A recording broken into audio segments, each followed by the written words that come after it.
अस्सलाम वालेकुम नाज़रीन, प्रोग्राम एग्री बिज़नेस के साथ मैं हूं आपका मेज़बान डॉक्टर अमजद बुखारी। नाज़रीन, आज हम गंदम पर बात करेंगे। इस वक्त दुनिया भर में ख़ुराक की खुद कफ़ालत सबसे बड़ा मसला है। पाकिस्तान में भी ये इशू एक बड़ा इशू है और इस पर हमेशा बहस होती रहती है। और ख़ुराक की खुद कफ़ालत में सबसे अहम मामला गंदम का हसूल है।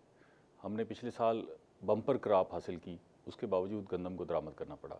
इसका मतलब है कि कहीं मामला अभी भी अभाम का शिकार है और हमें मज़ीद जो है गंदम भी उगानी है और ख़ुराक की खुद कफ़ालत की तरफ जाना है।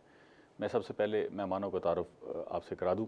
हमारे पहले मेहमान हैं डॉक्टर अम्मार मतलूब साहब। आप असिस्टेंट प्रोफेसर हैं एग्रानॉमी डिपार्टमेंट के। हमारे साथ तशरीफ़ रखते हैं डॉक्टर लाल हुसैन साहब। आप डायरेक्टर हैं ज़रई तहक़ीक़ाती इदारा बहावलपुर के, और उनके साथ तशरीफ़ रखते हैं अज़हर थईम साहब। आप तरक्की पसंद काश्तकार हैं और गंदम भी उगाते हैं। डॉक्टर अम्मार साहब, मैं सबसे पहले आपसे बात शुरू करूंगा कि ये हो क्या रहा है कि हम ऐसा महसूस होता है कि खुद कफ़ालत की तरफ जा रहे हैं, गंदम की बम्पर क्रॉप हो रही है, लेकिन फिर हमें अचानक खबर आती है कि नहीं जी गंदम दरामद करना पड़ेगी। तो ये हम खुराक की सेल्फ सफिशेंसी कब तक हासिल कर पाएंगे? अमजद साहब, मैं यहाँ पे कुछ करेक्शन करना चाहूँगा कि हमने जो ज़रई खुद कफ़ालत है उसको सिर्फ गंदम की हद तक महदूद कर लिया। ठीक है। मैं यहाँ पे आपकी तवज्जो दिलाता चलूँ कि चाय की पत्ती, हमारा खुर्दनी तेल और जो काबली चना है ये हमारी इंपोर्ट में शामिल है। गंदम में अल्हम्दुलिल्लाह मैं यहाँ पे लोगों को बताना चाहूँगा कि जो लातीनी अमेरिका है या जो पूरा अफ्रीका कॉन्टिनेंट है, हमारी गंदम पाकिस्तान की उनसे बहुत ज़्यादा है। यानी कि तमाम अफ्रीकन जो कॉन्टिनेंट है और जो लातीनी अमेरिका के जो ममालिक हैं जिनमें वेनेज़ुएला, इक्वाडोर वगैरह, तो हमारी पाकिस्तान की गंदम उनके मुकाबले में ज़्यादा है। अब प्रॉब्लम कहाँ पे आता है? प्रॉब्लम आता है कि स्पोर्ट प्राइस जो इस साल कुछ इंक्रीज़ होगी, अगर हमारी प्राइस इक्वलेंट हो जाती है इंटरनेशनल प्राइसिंग के, तो जो स्मगलिंग वगैरह के इश्यूज़ हैं शायद उनसे वो हो जाए। तो गंदम में अल्हम्दुलिल्लाह क्या होनी चाहिए थी गंदम की प्राइस जो आप फील कर रहे हैं कि इक्विवेलेंट होती तो हमारी स्मगलिंग का इशू 2000 से ऊपर जो है अब बेहतर है। तो इस साल अब गंदम की काश्त हो रही है, तो आपकी सजेशन क्या है कि इतनी गंदम की इमदादी कीमत होनी चाहिए? गंदम की इमदादी कीमत तकरीबन जो डीएपी वगैरह के हालात हैं, तो मेरे जहन में जो है कि वो 2350, अगर 2500 नहीं हो सकती तो कम से कम 2350 जो डीएपी के हालात हैं, बाकी चीज़ों के ज़रिए मदाखिल के, तो इतनी, क्योंकि गंदम जो का है, मतलब तो ये है कि आटा जो है वो 2600 से ऊपर चला जाएगा और आम आदमी तो पिस जाएगा फिर उसमें।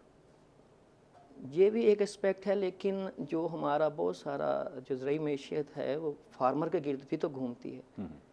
तो मेरा ख्याल है कि हमें फार्मर को भी ग्रास रूट लेवल पे कहीं ना कहीं पे देखना चाहिए, क्योंकि अगर प्रॉफिटेबिलिटी नहीं आ रही तो बहुत सारे लोग जो हैं इस पेशे से फिर अपने आप को बेदखल करना चाहेंगे। एक रास्ता तो ये भी है ना कि हम प्रॉफिटेबिलिटी बढ़ाने के लिए फी एकड़ पैदावार बढ़ा दें और उस पर काम करें और अच्छी वैरायटीज़ लेकर आएँ। मैं डॉक्टर साहब से पूछते हैं, डॉक्टर लाल साहब, आप तहकीकाती इदारे से ताल्लुक़ रखते हैं।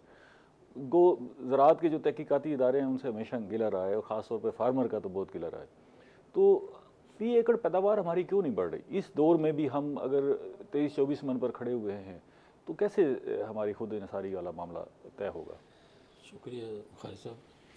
मैं इस मामले अर्ज़ करूँगा कि जो ज़रई तहकीकाती इदारे हैं, मैं बड़े फ़ख्र से ये कह सकता हूँ कि उन्होंने अपनी ज़िम्मेदारियाँ आसान तरीके से पूरी की हैं और कर रहे हैं।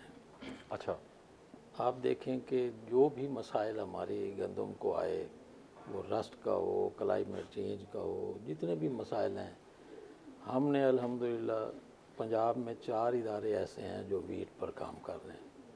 वीट रिसर्च इंस्टीट्यूट फैसलाबाद, बारी चकवाल, अजरी बखर और ये रानी बावरपुर। ठीक है। हर साल अल्लाह के फजलो करम से हम 1 वैरायटी, 2 वैरायटीज़, 3 वैरायटी हर इदारा दे रहा है। जहाँ तक गिला है ज़रई इदारों से, तहकीकाती इदारों से, वो तो बेजा है। नहीं डॉक्टर साहब, मुझे एक छोटे सी सवाल का जवाब दे दीजिएगा कि इस वक्त दुनिया की औसतन फी एकड़ पैदावार क्या है? देखिए, दुनिया से हमें कंपेयर नहीं करना चाहिए। उसकी वजह यह है कि हमें आप कंपेयर करें, आप वैरायटी दे रहे हैं, फी एकड़ पैदावार नहीं बढ़ रही, और उसकी वजूहात मैं बयान करता हूँ। जो हमने वैरायटीज़ दी हैं उनका पोटेंशियल मिनिमम 65 मन तक है फी एकड़, और 75 मन फी एकड़ तक का भी पोटेंशियल है हमारी वैरायटियों में।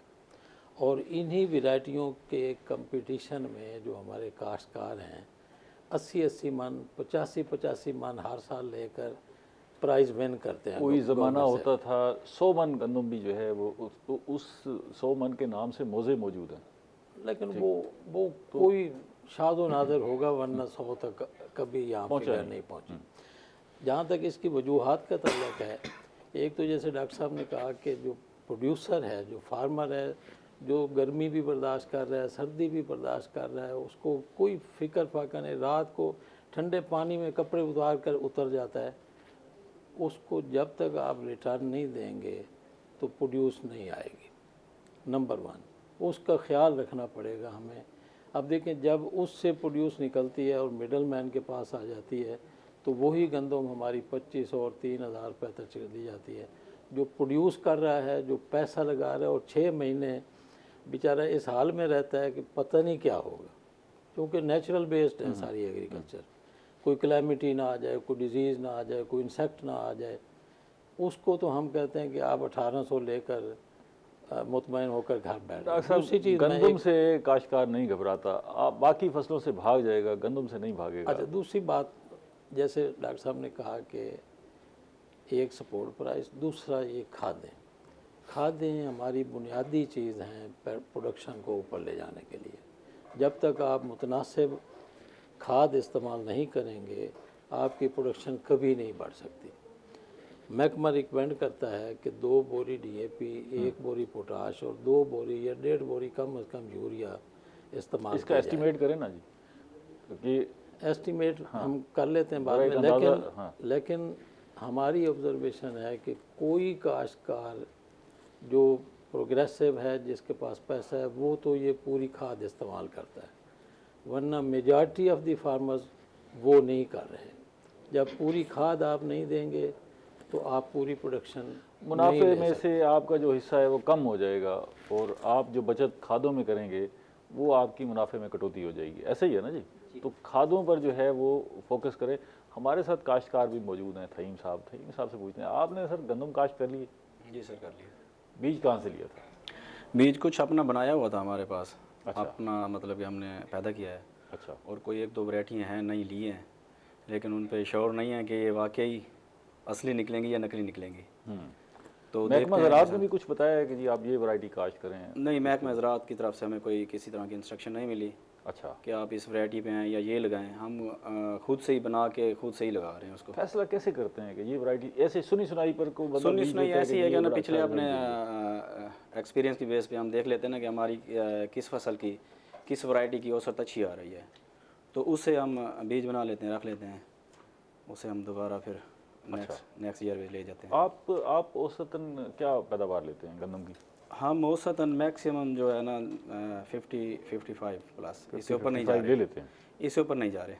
अच्छा। हाँ, कोशिश करने के बावजूद भी नहीं जा रहे। 55 भी अच्छी पैदावार। हमारी औसत पैदावार क्या है जी गंदम की पाकिस्तान में? पैदावार की मुल्क की सतह पर 28 मन है, लेकिन इसमें जो बरानी का एरिया है वो भी शामिल हो जाता है। जो इरीगेटेड हमारी आबपाश गंदम है, मेरे ख्याल 23-24 बनती है। जो हमारी आबपाश गंदम है, ये ऑलमोस्ट 38 से 40 मन लोग एवरेज ले रहे हैं। और जैसा कि लाल साहब ने कहा कि हमारी वैरायटीज़ की जो पैदावारी सलाहियत है 60 से 65 मन है, तो 50-55 मन लोग लेते हैं। अब उसमें गिरावट कहाँ पे आती है उसको जानने की ज़रूरत है। उसमें सबसे पहले तो है कि हमारी जो बेशतर गंदम है वो चावल और कपास के बाद काश्त होती है। तो इनकी फसलात की जो देर से मैच्योर होने वाली इकसाम है, उनकी वजह से गंदम में सबसे पहला जो स्टेप है वो है कि आप उसको टाइम पे काश्त कर लें। नवंबर के महीने में हमारी बेशतर गंदम जो है वो दिसंबर के एंड तक और बाज़ दफ़ा जनवरी के शुरू तक भी लोग लगाते रहते हैं, क्योंकि कमाद के बाद भी रकबा खाली होता है। तो उसमें सबसे जो बुनियादी अमर है वो है गंदम का नवंबर के महीने में काश्त को मुकम्मल कर लेना। अगर आप 15 नवंबर के बाद उसको काश्त करते हैं तो योमिया 15 किलोग्राम फ़ी हेक्टेयर फ़ी दिन उसकी पैदावार में गिरावट आएगी। और जैसे जैसे आप उसको लेड करते जाएंगे, दर्जा हरारत में कमी की वजह से शरह रूदगी जो है वो कम होती जाएगी, और जो खूशे बनाने की टिलरिंग की कैपेसिटी है वो भी कंप्रोमाइज़ होगी। दूसरा, जैसे लाल साहब ने कहा था कि हम एक तरफ तो इस चीज़ की वकालत कर रहे हैं कि खादों का मुतनासिब इस्तेमाल हो, लेकिन एट द सेम टाइम जो फसलात की जो अहम खादें हैं उनकी कीमतों में खातर ख्वाह इजाफा भी है। तो उससे जो एक रुझान है कि गैर मुतनासिब फसलात में हम गैर मुतनासिब खादें डालेंगे, वो बढ़ जाने का इम्कान है। लोग जो यूरिया जो यहाँ पे लोकली मैन्युफैक्चर हो रही है उसको ज़्यादा डालते हैं। उसमें यह है कि उसका जो असर है वो भी बड़ा अपेरेंट नज़र आता है कि फसल हरी कचूर नज़र आती है, लेकिन जैसे जैसे वो अपनी कैलेट दौरानियाँ कंप्लीट करेगी उस पर तेले वगैरह का अटैक भी उसी गंदम पे ज़्यादा आता है और मैच्योरिटी पे जाके गिरती भी वही गंदम है कि जिसमें नाइट्रोजन बनिस्बतन फास्फोरस वगैरह के ज़्यादा डाली गई। मतलब मुतवाजन हो जो ज़रूरत है। नहीं, डॉक्टर साहब से पूछते हैं, डॉक्टर साहब आपका महकमा भी लोगों को बताता है कि मुतवाजन कैसे, ज़ाहिर है जो ज़मीन की सॉइल की कैफियत है उसी के मुताबिक ही आप तवाज़न बनाएंगे ना, पोटाश का, नाइट्रोजन का, DAP का, यूरिया का। करूँ सर कि मैं कल भी रेडियो पाकिस्तान भावलपुर पर स्पीच रिकॉर्ड करवा के आया हूँ। फार्मर कन्वेंशन भी हम करवाते हैं, उनमें भी हम लोगों को बताते हैं। सबसे जो अहम चीज़ है ना खाद के मुतालिक वो ये है कि काश्तकार को बिजाई से पहले अपनी ज़मीन का तज्जिया करवाना चाहिए।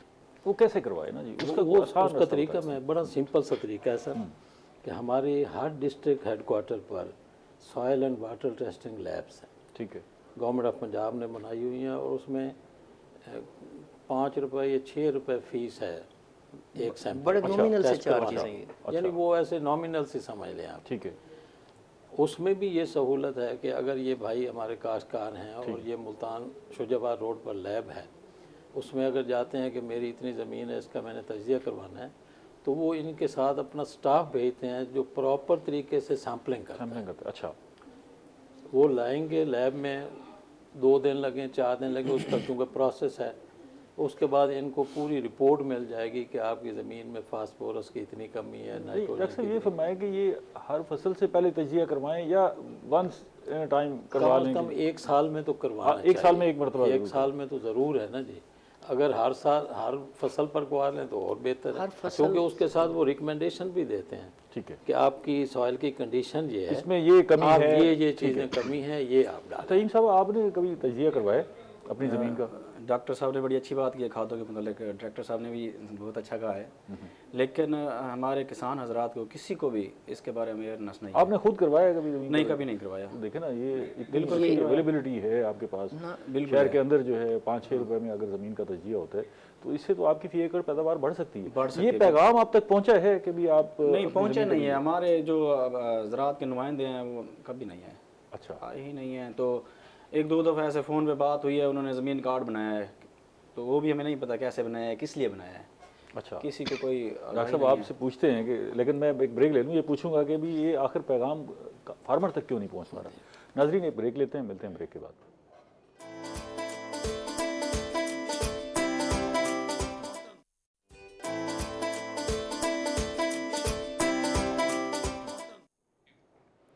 वेलकम बैक नाजरीन। डॉक्टर लाल साहब से बात कर रहे थे जी। डॉक्टर साहब फरमाए कि ये देखे ना जी, एक प्रोग्रेसिव फार्मर आपके पहलू में बैठा हुआ है और वो भी ये कहता है कि मुझ तक ये पैगाम नहीं आता। तो ये पैगाम रसानी का जो निज़ाम है इस दौर में भी अगर उसमें इतनी कमी और कोताही है तो इसको कैसे ठीक करें?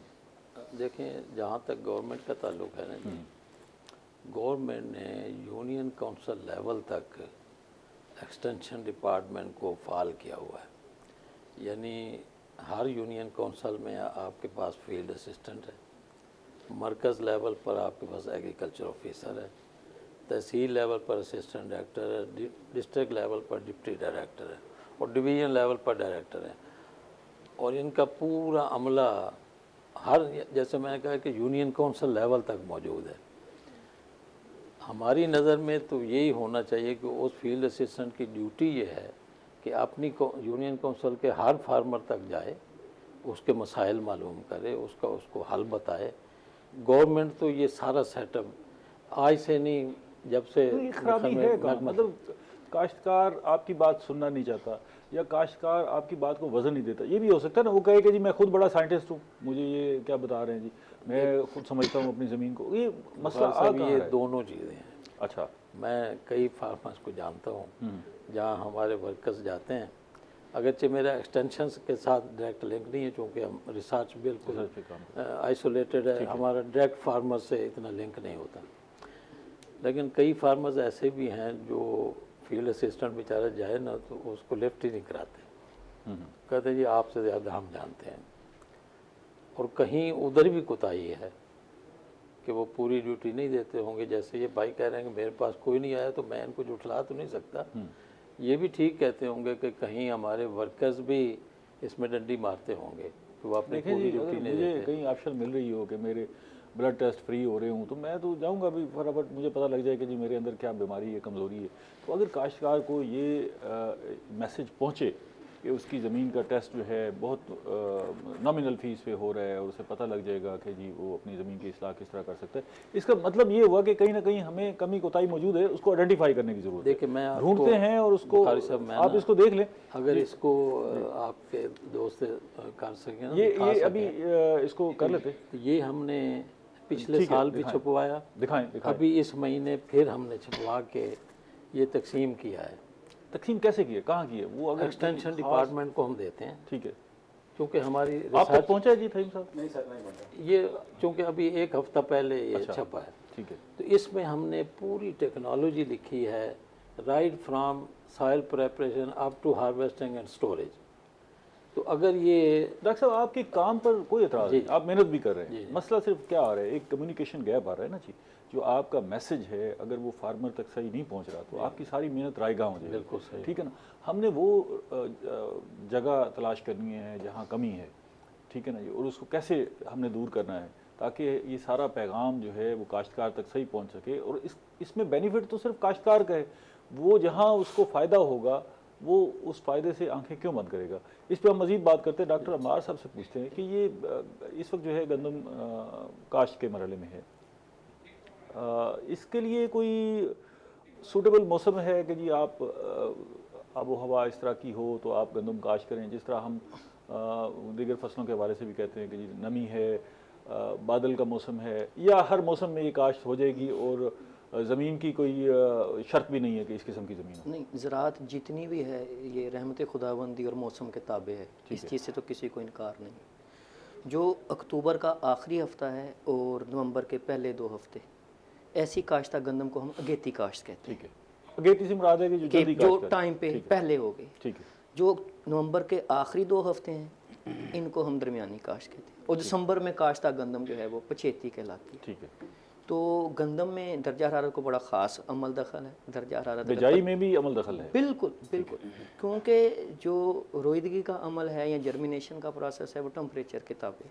ठीक है। तो अगर टेम्परेचर बहुत ज़्यादा हो तो तब भी बदतर खुश्क हो जाने का ख़तरा है। उसमें बीज को वो पानी जो उसने अब्ज़ॉर्ब करके उगना था तो उसके चांसेस हैं। अगर बहुत ज़्यादा कम दर्जा हरारत हो जाए तो आपको पता है कि कम दर्जा हरारत से तो ज़िंदगी मंजमद हो जाती है। ठीक है। तो उसमें भी शराब उगाव ये मुतासिर बीज किस वक्त डालें? सारा दिन डाला जा सकता है या इसकी कोई सूटेबल टाइमिंग है? जो मुनासिब वक्त काश्त है हम कहते हैं कि सुबह का वक्त हो या फिर शाम का वक्त हो, ठीक है। क्योंकि बहुत ज़्यादा धूप में हमारी ज़मीनों में नामियाती मादा पहले कम है। अगर हम हल चलाते रहते हैं धूप में तो उसमें नामियाती मादा मज़ीद ख़त्म होने के, जिसको ऑर्गेनिक मैटर कहते हैं, उसके इम्कानात होते हैं। तो हम यही रिकमेंड करते हैं कि स्प्रे भी ओस पड़ जाने वगैरह के बाद करें, ख़त्म हो जाने के, और जो हल वगैरह है वो भी जो है वो यहाँ सुबह को चलाया जाए, यहाँ शाम को चलाया जाए। और हल में ख़ासकर उन किसान भाइयों के लिए जो भी ज़मीन की तैयारी कर रहे हैं, मेरी उनसे एक दरख्वास्त ये होगी कि वो मट्टी पलटने वाला हल चलाएं। उससे होगा ये कि बहुत सारी ऐसी जड़ी बूटियाँ जिनको उगने के लिए रोशनी की ज़रूरत थी वो नीचे दब जाएंगी, और हो सकता है कि शातरा, पालक वगैरह उनके खेतों में कम उगे। तो इससे जड़ी बूटियों का जो एक बोझ है, एक बर्डन है, वो काफ़ी हद तक कम हो जाए। ठीक है। डॉक्टर साहब आप ये बताएं कि इस वक्त जो है गंदम का जो काश्त का मरहला है, बड़ा एहसास होता है काश्तकार को, जो आगे पीछे नुकसान हुआ होता है, कोशिश होती है कि गंदम में कुछ पूरा हो जाए। किसी ने अगर ठेके पर ज़मीन हुई है उसकी भी कोशिश होती है गंदम से उसका नुकसान का अज़ाला हो जाए और पैसे ठेके के निकल आएँ और साल की गंदम भी मिल जाए, और जो वर्कर्स को देने हैं वो भी सारे इसी में से कंपनसेट हो जाए। तो गंदम काश्त के लिए 1 एकड़ में कितना बीज डालना चाहिए सूटेबल है, आप रिकमेंड करते हैं? अच्छा, मैं थोड़ा सा डॉक्टर साहब की एक बात को थोड़ा सा सेकंड करके, ठीक है। आपने मौसम और टेम्परेचर की बात की थी ना जी, 4 डिग्री से लेकर 35 डिग्री तक इसकी जर्मिनेशन हो जाती है। अच्छा अच्छा, और ये बड़ी गुंजाइश है फिर तो? बहुत गुंजाइश है, लेकिन जो आइडियल है वो मिनिमम 15 से 20 के दरमियान जब हो जाए और 30, 29, 28 तक हो जाए तो बेहतरीन जर्मिनेशन हो जाएगी, जो आजकल हो गई है। इसीलिए महकमा रिकमेंड करता है कि 20 नवंबर तक कोशिश करें कि हर सूरत में काश्त कर लें। ठीक है। बाकी रहा बीज का मामला, जैसे भाई ने कहा, मुझे तो अच्छा नहीं लगा कि इन्होंने अपने घर का बीज इस्तेमाल कर लिया। हमेशा बीज इस्तेमाल करें सर्टिफाइड, जिस पर तस्दीक शुदा हो। हमारा दस्तयाब हो तो ज़रूर करेंगे। नहीं, वो है। इस वक्त पंजाब सीड कॉरपोरेशन के पास हर वैरायटी का बीज मौजूद है। बहरहाल उसे 3450 रुपये का 50 किलो का थैला, कोई इतनी ज़्यादा प्राइस भी नहीं है। तो पहली बात तो ये कि काश्तकारों दोस्तों को चाहिए कि वो तस्दीक शुदा बीज लें, क्योंकि वो प्योर होता है, खालिस होता है, जानदार होता है। उसकी जर्मिनेशन भी मोर देन 85% होती है। अच्छा। और 85% से ज़्यादा जर्मिनेशन है तो आपको 50 किलो बीज मोर देन सफिशेंट। उस डिपार्टमेंट के पास इतना सीड है कि वो सारे फार्मर्स को वो सबको तो नहीं दे सकते, जाहिर है। अभी हमारे एक प्रोजेक्ट गवर्नमेंट पंजाब ने अप्रूव किया है, जिसमें हम सब इदारों को टारगेट दिए गए हैं कि इनको प्री बेसिक सीड अपनी कैपेसिटी जितनी हमारी है उतना हमने उनसे कमिटमेंट कर ली है कि अगले साल से हम, अभी भी हम देते हैं, कई सालों से दे रहे हैं, लेकिन जितनी रिक्वायरमेंट है फार्मर्स की पूरे पंजाब की, उसकी प्रोडक्शन के लिए हमें टारगेट है कि आप प्री बेसिक सीड दें उनको, फिर वो मल्टीप्लाई करके फार्मर्स को दें। तो विद इन ईयर और 2 वो इस काबिल हो जाएंगे कि हो सकता है वो पूरे फार्मर्स को ही देने के काबिल हो जाएं। अच्छा। लेकिन पंजाब सीड कॉरपोरेशन की भी अपनी लिमिटेशंस हैं कि वो पूरे पंजाब को नहीं दे सकते, क्योंकि रिक्वायरमेंट बहुत ज़्यादा है।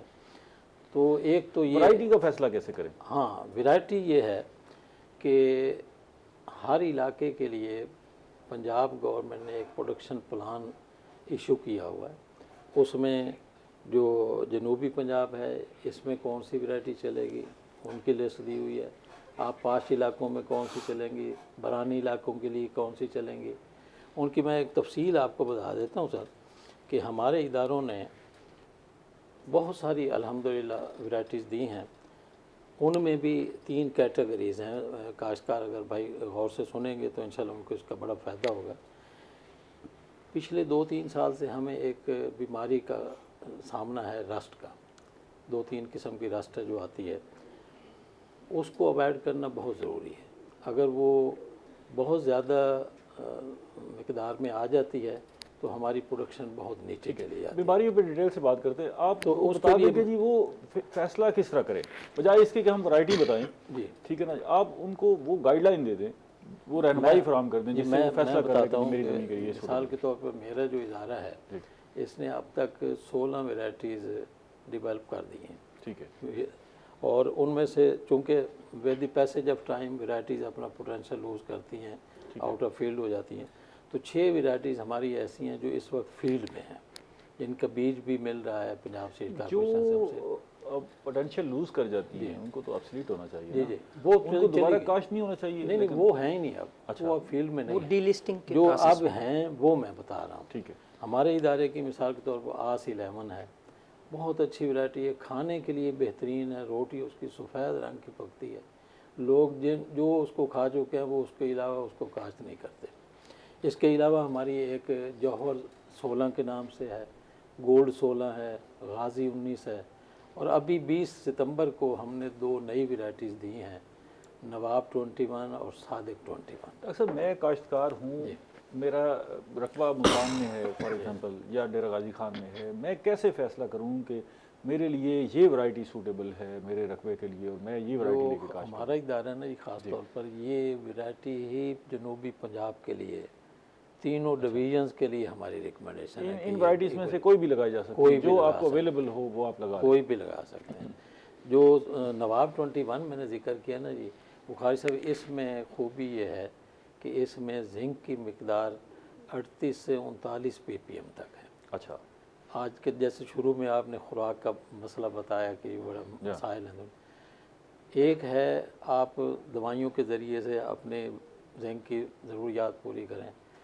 साइंसदानों ने अल्लाह के फजल से ऐसी मेहनत की है कि इस वक्त हम 3 वैरायटी हम दे चुके हैं पाकिस्तान में, जिंकोल 16, अकबर 19 और ये नवाब 21। जिंक जो है वो गंदम में मौजूद है, हाँ आटे जी। में मौजूद है, आपको फालतू जिंक नॉर्मल जो आपकी गंदम है उसमें 28 ppm तक मैक्सिमम जिंक है, और इन वैरायटियों में 36 से 39 अच्छा, ppm ये है। इतनी सारी वैरायटियाँ और इतनी कामयाब वैरायटियाँ और पैदावार जिनकी अच्छी है, यहाँ तक काश्तकार क्यों नहीं पहुँच पाता? ये थहीम साहब से पूछते हैं जी, आपको इन वैरायटियों का पता है? ये जो डॉक्टर साहब बता रहे हैं, तो आपने क्यों नहीं खरीदी ये वैरायटियाँ? नहीं खरीदी इनमें कुछ ऐसी जो अपना लाल साहब बता रहे हैं, हमारे पास हैं ये वैरायटियाँ। अकबर भी है, जिंकोल भी है, ठीक है। तो आस भी हमने लगाई है, अच्छी वैरायटियाँ, इनका बीज हमने रखा हुआ है और लगा चुके हैं इस वक्त तक। अच्छा, हाँ, तो सीड कॉर्पोरेशन से भी लेते हैं कभी? सीड कॉरपोरेशन से अवेलेबिलिटी बहुत मुश्किल बनती है। अच्छा, अब जैसे साहब फरमा रहे हैं ना कि आप ले लें, उधर से सर्टिफाइड होता है, लेने के लिए जाएं तो हमें वहाँ पर ना लाइनों में लगना पड़ता है। अच्छा, उसका कोई वो नहीं है कि आसानी से हमें मिल जाए, ठीक है। किसी भी काश्तकार को आसानी से नहीं मिलता। पिछले साल भी मैं अकबर 2019 से लेने के लिए गया हूँ, 4 दिन पहले अपने पैसे जमा करवाए हैं, 4 दिन बाद जब लेने के लिए गए तो उन्होंने कहा जी बीज ख़त्म हो चुका है, ये आपको नहीं मिल सकता, आप इसके अल्टरनेट कोई भी ले लें। तो बीज लिया नहीं मिल सका, नहीं मिल। फिर हमने वही बीज बाहर से प्राइवेट इदारों से उठाया तो मिल गया है वो। अच्छा, वहाँ से हमें 5000 रुपये का थैला मिला, मतलब 50 आप kg का। जो वैरायटी चाहते हैं उसकी मार्केट में अवेलेबिलिटी प्राइवेट सेक्टर में तो होती है, बिल्कुल होती है। प्राइवेट लेकिन सेक्टर जो में आज ले लो आप, जो शोबे हैं वहाँ मुश्किल होती है। बिल्कुल। तो ये आपको आपके ज़हन में कोई तजवीज़ भी है कि आप इसकी पहले से बुकिंग हो जाए आपकी तो आपको वो मिल जाए, या क्या आपके ज़हन में? तजवीज़ तो यही है, लाल साहब फरमा रहे हैं, जैसे ये 1 साल पहले से अगर देना चाहें फार्मर को तो उससे मल्टीप्लिकेशन हो सकती है। हम अपने फार्मर को आगे लेके चल सकते हैं, छोटे फार्मर भी उससे ले सकते हैं, बड़े किसान उसे उगाएं, उसमें मेहनत करें, तो साथ साथ सब लोगों को वो दे सकते हैं। लेकिन इस तरह का कोई अभी तरीक़ाकार आया नहीं है कि जिससे हम वो ले सकें या कर सकें।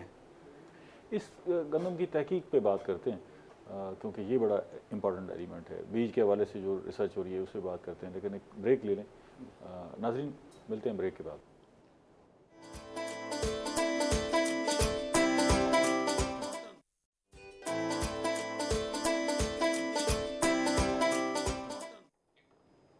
वेलकम बैक नाज़रीन। बात करते हैं गंदम के दीगर मसाइल पर। डॉक्टर अमार साहब, ये फरमाएं कि एक तो वो एक तशनगी रह गई, एक सवाल जो है अधूरा रह गया। मैंने पूछा था कि गंदम का कितना बीज जो है वो डालना चाहिए 1 एकड़ में, सूटेबल जो है वो आप क्या रिकमेंड करते हैं बतौर रिसर्चर? अगर तो आपकी गंदम अगेती काश्ता है तो 40 से 45 किलोग्राम जो है वो काफ़ी है।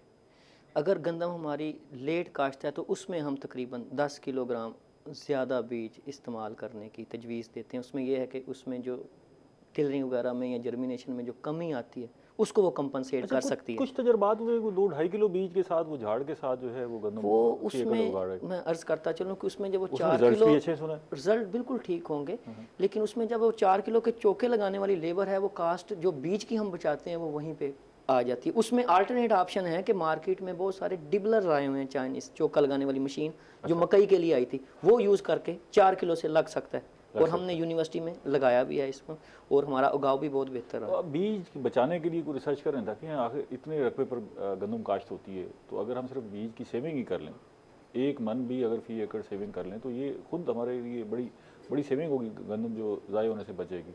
इस पर भी रिसर्च कर रहे हैं? इसमें बिल्कुल हो रही है। और हमारा जो इतवार वाले दिन जो किसान कन्वेंशन हुआ था उसमें हमारी एक हाई एफिशिएंसी सीड ड्रिल थी, तो उसका मैं जिक्र करता चलूँ तो उसमें बीज की काफ़ी हद तक बचत है, तकरीबन आप कह लें कि 20 से 30% तक।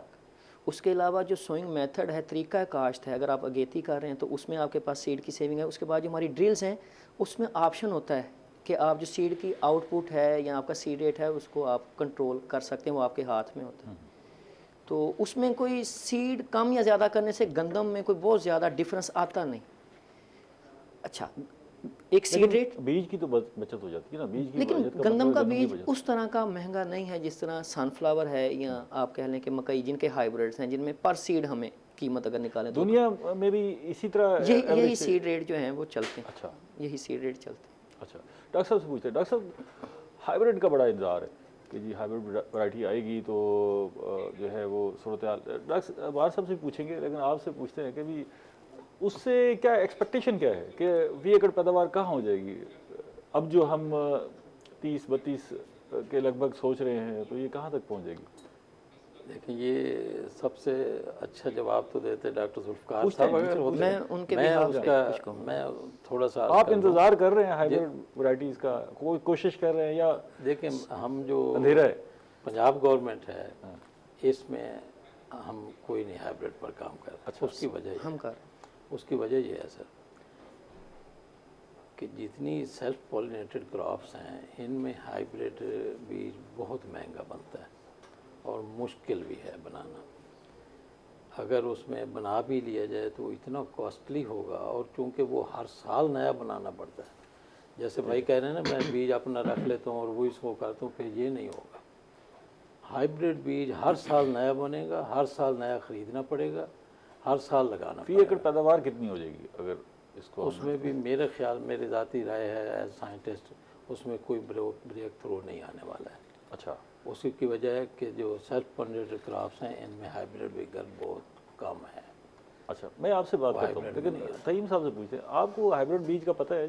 जी बिल्कुल पता है सर। सुना है या किसी ने सुना भी लगाया है लेकिन लगाया नहीं है, ना ही ऐसा मतलब कि आया है। जैसे लाल साहब फरमा क्या रहे हैं, सुना क्या है आपने कभी? हाइब्रिड बीज के बारे में सुना है, उसकी ग्रोथ बहुत अच्छी है, लेकिन हमारे पाकिस्तान का जो टेम्परेचर है ना उस पर सूट नहीं करता, अच्छा ना हम उस पर इतना एक्सपेंस बेयर कर सकते हैं। अच्छा, अगर आता है तो आप तजर्बा करेंगे या? बिल्कुल ज़रूर करेंगे। हम सब्जियों उगा रहे हैं हाइब्रिड बीज की, तो उस पर क्यों नहीं करेंगे? गंदम की भी काश्त करेंगे? बिल्कुल करेंगे।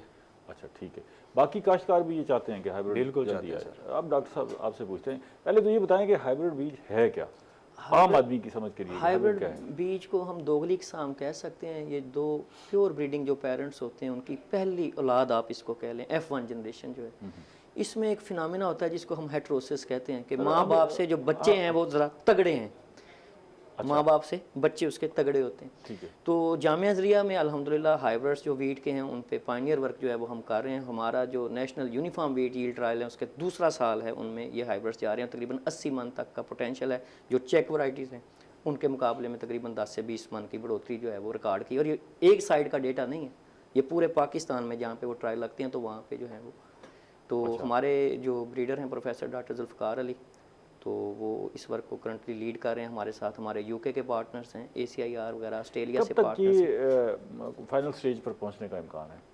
जो नेक्स्ट 2 to 3 ईयर्स हैं, तो उसमें काफ़ी हद तक ये है कि हम कुछ ना कुछ जो है वो आउटपुट जो है फार्मर लेवल तक देने के हम काबिल हो जाएंगे अल्हम्दुलिल्लाह। मार्केट नहीं हो सकेगा अभी? मार्केट में उसमें होता है कि उसमें बहुत सारे रेगुलेटरी और लेजिस्लेटिव जो प्रोसेस है उसको हम, जो कोडल फार्मेलिटीज़ हैं उसको हम पूरा करेंगे।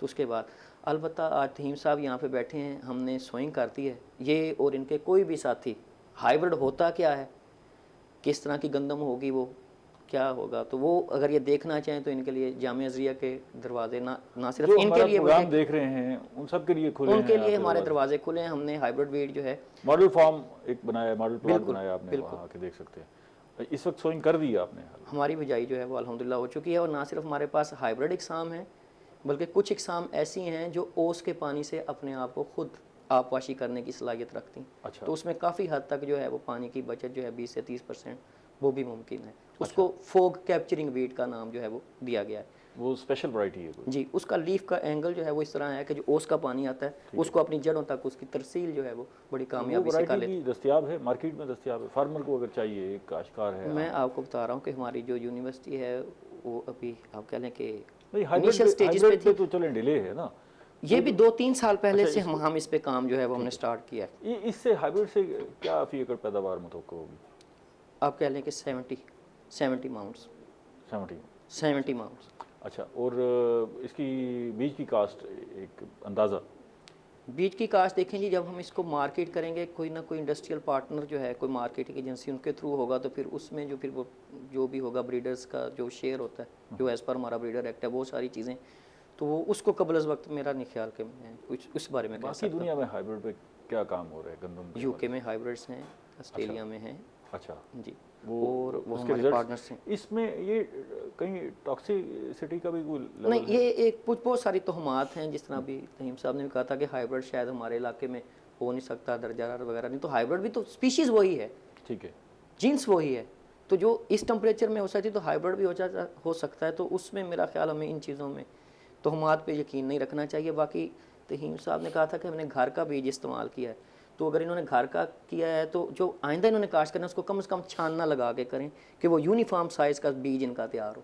इन्होंने जो काश्त किया है वो बीज नहीं था, वो ग्रेन था, सीड नहीं था, वो ग्रेन था। सीड जो है उसकी अपनी क्वालिटी हमारे यहाँ कैरेक्टरिस्टिक्स हैं। ना अक्सरियत काश्तकारों की घर का बीज इस्तेमाल करती है, ज़ाहिर है वो महफूज कर लेते हैं, बीज की अवेलेबिलिटी का मसला होता है, चले ये तो है कि मुयसर होता है, तो उनके लिए आप क्या गाइडलाइन को मशवरा दे दें कि भी वो अगर सबसे बीज पहली जो इस्तेमाल चीज़ घर का है करने लगे हैं तो इस तरह कि करें। जिस खेत से इन्होंने बीज रखना है वो बीमारी से पाक हो, ठीक है, सेहतमंद बीज हो उसका।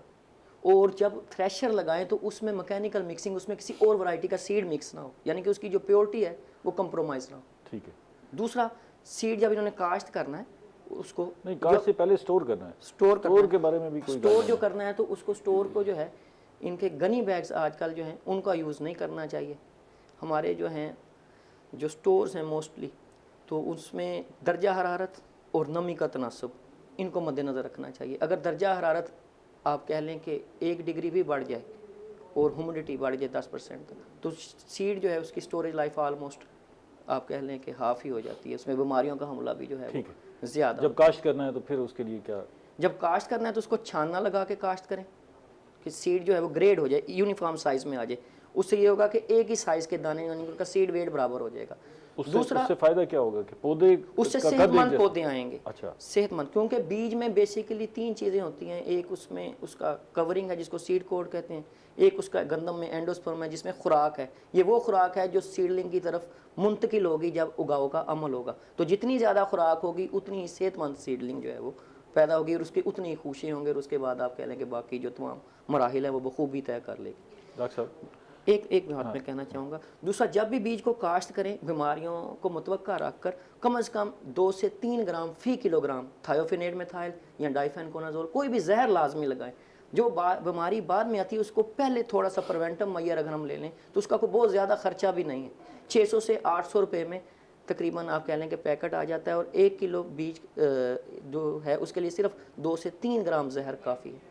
वो लगा के काश्त करें तो काफ़ी हद तक बीमारियों से बच मैं सकते हैं। ऐड करूँ थोड़ा स्टोरेज के मामले में कि आजकल मार्केट में एल्युमिनियम फॉस्फाइड की गोलियां मिलती हैं।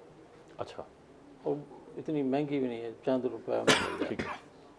तो हम ये कहते हैं कि 1000 मुकाब फीट अगर जगह है स्टोरेज की, तो वहाँ 30 से 35 गोलियाँ रख दें। बोरी के अंदर या बाहर? बोरियों के अंदर डाल के भी रख सकते हैं, अंदर डाल के भी रख सकते हैं। वो चूँकि फ्यूम्स निकलते हैं उनमें से, उसके जहरीले असरात तो कोई नहीं होते? नहीं कोई। आप गंदम के अंदर भी डाल दें ना, लेकिन थोड़ा सा ना किसी कपड़े में बांध के डाल दें, ठीक है, ताकि उसके साथ डायरेक्ट कांटेक्ट ना आए। तो उस फ्यूम्स की वजह से कोई इंसेक्ट पेस्ट नहीं आएगा, बशर्ते कि जो स्टोरेज है उसको सील कर दें, एयर टाइट हो। ठीक है, वो हवा वगैरह का गुजरना हो तो फिर 2-4 महीने 6 महीने आप रखेंगे तो उसमें कोई कीड़ा नहीं सेफ रह जाएगी। अच्छा, ये बताएं कि गंदम का एक बड़ा एलिमेंट, क्योंकि ये खुराक है ना जी, सबसे बड़ा एलिमेंट जो है ये उसका जायका है, और हमारे यहाँ जायके का भी बड़ा इशू है। हम गंदम लेते हैं बाज़ार से, जब एक ख़रीदार के एलिमेंट से देखें ना, जो वो गंदम ख़रीद आता है वो कहता है जी गंदम बड़ी बेकार है, इस दफ़ा आटा खाने का नहीं है, अच्छे जायका नहीं है। तो जायके पर भी आप वो काम कर रहे हैं, इस पर भी तहकीक हो रही है। देखें ना, दुनिया में बहुत सारे ममालिक हैं जिनकी गंदम जायके के एतबार से बड़ी मशहूर है और बड़ी मानी जाती है। अच्छा, मैं बल्कि आपको मिसाल देता चलूँ कि ऐसे ममालिक हैं जो सिर्फ आटा बना के आटे को एक्सपोर्ट कर रहे हैं और उससे भारी ज़र मुबादला कमा रहे हैं, उनका आटा जो है वो बड़े जायके वाला होता है। जहाँ तक मेरी मालूमात हैं, जायके पर तो अभी कोई ऐसी सच रिसर्च नहीं हो रही। अच्छा, अलबत्ता ये जो न्यूट्रिशन का मामला मैंने पहले अर्ज़ कर दिया है, इसको हमने कई सालों से टेकअप किया हुआ। ग्लूटेन को भी ग्लूटेन तो हमारी जितनी भी अक़साम हैं उनमें माशाल्लाह अप टू द मार्क है। अच्छा, बल्कि अब मार्केट में लो ग्लूटेन वाली वीट की डिमांड ज़्यादा आ रही है। ठीक है, उसमें तो हमें कोई इशू नहीं है। ठीक है। अलबत्ता ये न्यूट्रिशन का मसला जो है ये बड़ा इम्पोर्टेंट है। इसको क्यों नहीं आप देख रहे हैं? हम ले रहे हैं सर, देखें 28 ppm आम वीट में है और हम इसे 39 तक ले गए हैं। ठीक है, तो आप देखें हमारी अचीवमेंट इसमें न्यूट्रिशन को तो आपने चलें देख लिया, मैं जायके की बात कर रहा हूँ। जायके में अच्छा, इसमें सिमिलैरिटी भी होनी चाहिए असूली तौर पे जायका। आप एक दिन आटा खरीदते हैं किसी और जायके का होता है, फिर खरीदते हैं किसी और जायके की का। वजह सर ये है कि जो मार्केट में आटा आ रहा है ना, वो आपको भी पता है, मुझे भी पता है कि वो क्या चीज़ है। ठीक है। मिलों में क्या हो रहा है ये सबको पता है। अगर सही गंदम पीस कर आप आटा देना तो मैं नहीं समझता कि उसके जायके में कोई फ़र्क आ सकता। कोई भी कोई भी वैरायटी हो, अच्छा, नो प्रॉब्लम। ये हो सकता है कि किसी की रोटी ज़रा अच्छी सफ़ेद पक जाएगी, किसी की थोड़ी सी उससे कलर में डिफरेंस होगा, जायके में कोई डिफरेंस नहीं है। तहीम साहब, ये महकमा ज़राअत के लोग हमेशा काश्तकारों को पैगाम देते हैं कि जी आप ये करें, आप ये करें। आज हम आपसे कोई पैगाम सुनना चाहते हैं इनके नाम कि जी ये क्या करें जिससे आपका फ़ायदा हो। आपके इनमें भी सवालात होंगे ना जी कि भी ये मामलात हैं, ये काम कर रहे हैं, ये दावे करते हैं कि जी हम बड़ा काम कर रहे हैं, लेकिन हम तक तो इनके जो काम की कोई असरात और समरात पहुँच नहीं रहे। तो आप इनको कोई पैगाम देना चाहते हैं कि जी किस तरह अपने मामला ठीक करें? इनके लिए हमारा यही पैगाम है कि अपना जो बीज बना रहे हैं इसकी हमारे लिए आसानी से दस्तयाब हो जाए, ठीक है, हमें मिल जाए। इनके नुमाइंदे जो हैं आए, हमें हफ्ते में ज़्यादा नहीं तो 15 दिन बाद एक चक्कर लगा लें, उस पर एक मीटिंग रख लें, फार्मर बुला लें, आगाही दे दें, तो हम अच्छा उसे आगाह कर सकते हैं, अपनी मेहनत भी कर सकते हैं, उसके ऊपर आ सकते हैं कि हम टारगेट को भी पैदावार भी अच्छी हो सकती है, आपको भी फ़ायदा होगा, मुल्क को भी फ़ायदा होगा, मईशत को भी फ़ायदा होगा। बिल्कुल। आपका बहुत शुक्रिया तहीम साहब, आप प्रोग्राम में तशरीफ़ लाए। प्रोग्राम का वक्त ख़त्म हो गया है। डॉक्टर लाल साहब आपका बेहद शुक्रिया, आप तशरीफ़ लाए। डॉक्टर मार साहब आपका बेहद शुक्रिया। नाज़रीन, इन मौज़ूआत पर मज़ीद भी बात करते रहेंगे। आज प्रोग्राम का वक्त ख़त्म हो गया है, इजाज़त दीजिए, अल्लाह ने के बाद।